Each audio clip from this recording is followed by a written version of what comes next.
हर हर महादेव। हमारे यहाँ शास्त्रों में कुछ ऐसे कार्य बतलाए गए हैं, छोटे छोटे कार्य जिनको करने से बड़ा भारी फल हो जाता है। कुछ ऐसे कार्य बतलाए गए हैं कि जिनको आपने किया लेकिन दूसरे तरीके से कर दिया तो उनका बड़ा भारी कुफल है। कुछ ऐसे ही कार्य महर्षि भारद्वाज जी के द्वारा अपनी स्मृति में बतलाए गए हैं कि जिन कार्यों को यदि ब्राह्मण लोग भी गलत ढंग से कर दें तो वे शूद्र के समान कहे गए, शूद्रवत हो जाते हैं। लिखा हुआ है कि ये कार्य यदि खड़े होकर के आपने कर दिए तो शूद्र के समान आप जो है बहिष्कृत माने जाएंगे। क्या कार्य हैं? तिलकम ब्रह्मसूत्रंच पाद्यमाचमनीयकम तिष्ठन्नैव सदा कुर्यात् सद्य शूद्रो भवेत् द्विजः। तिलक धारण करना, तिलक कभी खड़े होकर के नहीं लगाना चाहिए, बैठ करके ही लगाना चाहिए।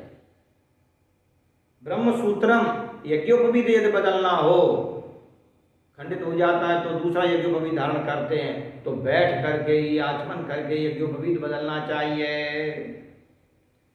पाद्यमाचमनीयकम, यदि किसी को देवता को या आदरणीय पुरुषों को पैर धुलने के लिए जल देना है या पैर पाद प्रक्षालन करना है तो बैठ करके ही करना चाहिए।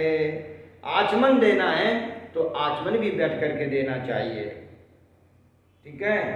और यदि आपने खड़े होकर के कर दिए तो शूद्रो भवेत् द्विजः, द्विजः शूद्रो भवेत्, वो ऐसा द्विज ब्राह्मण क्षत्रिय वैश्य भी शूद्र के समान हो जाते हैं।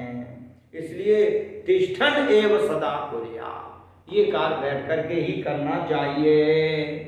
कौन कौन से कार्य हैं? तिलक लगाना, यज्ञोपवीत बदलना, पैर धुलने के लिए या आचमन करने के लिए जल देना। तिलकम ब्रह्मसूत्रंच पाद्यमाचमनीयकम तिष्ठन्नैव सदा कुर्यात् सद्य शूद्रो भवेत् द्विजः। ये बातों का हमको स्मरण रखना चाहिए और जीवन में परिपालन करते रहना चाहिए। हर हर महादेव।